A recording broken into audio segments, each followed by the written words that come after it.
I just want to give chizuk that I was just this Shabbos at an Afruf, and now I was just at a chasana, and the boy was so ehrlich and so beautiful, so tmimistic. He's planned Be'ezus Hashem's to learn forever, and he married a top girl, and just 5 years ago, he was a kid at risk, overdosed. He was a big troublemaker, pothead, druggy, completely off the derech, and pretty much like out of his mind in many, many ways. Wild and crazy, out of control kid who broke out of the family structure, was thrown out of yeshivas, the whole 9 yards.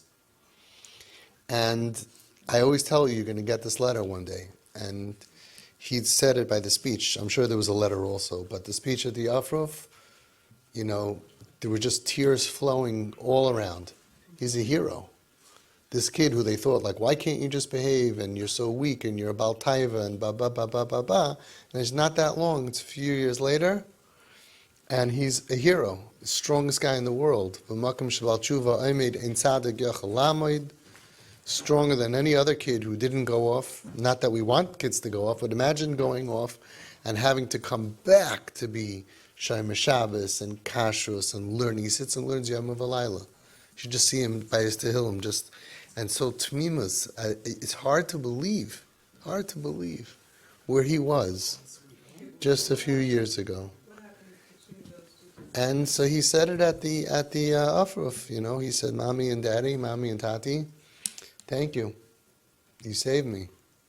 In my craziest times, you believed in me. You loved me. You cared for me. You were there for me. You never turned on me. Just love.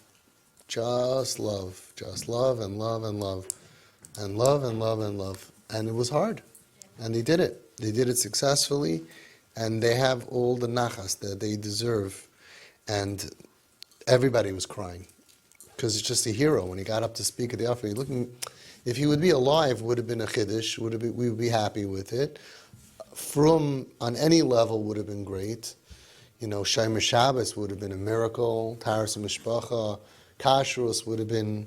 And here he's edel. He's fine. He's a gadol, and he sits and learns Yom V'Layla, concentrating. He couldn't learn, couldn't concentrate. He was discarded, thrown out of yeshivas.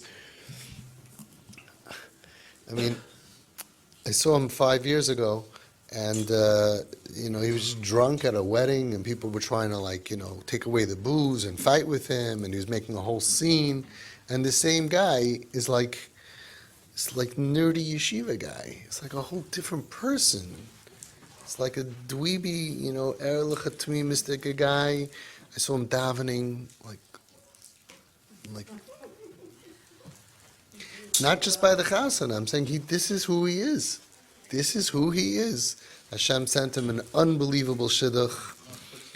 Mamish sekasha zivugim kriyas yamsuf. I don't know how many kriyas yamsuf Hashem did for this one. It's unbelievable. And Be'ezus Hashem, they should have a long, happy, healthy life. And he owes it to his parents. Nobody else. A lot of other people along the way who helped. But parents. You have parents, you have life. You have parents, you have family, they love you, they adore you when you don't deserve it, when you're at your lowest and you're at your, mamish, the parents remember, when they got the call, overdose, and you should all have chizuk. You should all have chizuk that it's possible. Well, we don't control the destiny, we don't know. There's a lot of things out of our grasp. The kids are in danger on many levels. We have to daven and daven and daven and daven and daven and daven and give tzedakah and say tehillim and all of that.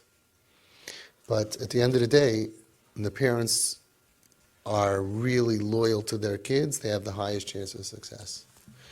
And people say, but how could you support that? And how could you? Everybody can still talk and handle and discuss it. It's a geshmaka sugya. But for the parents that are in the sugya, it's full of pain, and you have to do what works. Mamish do what works. And that's what works.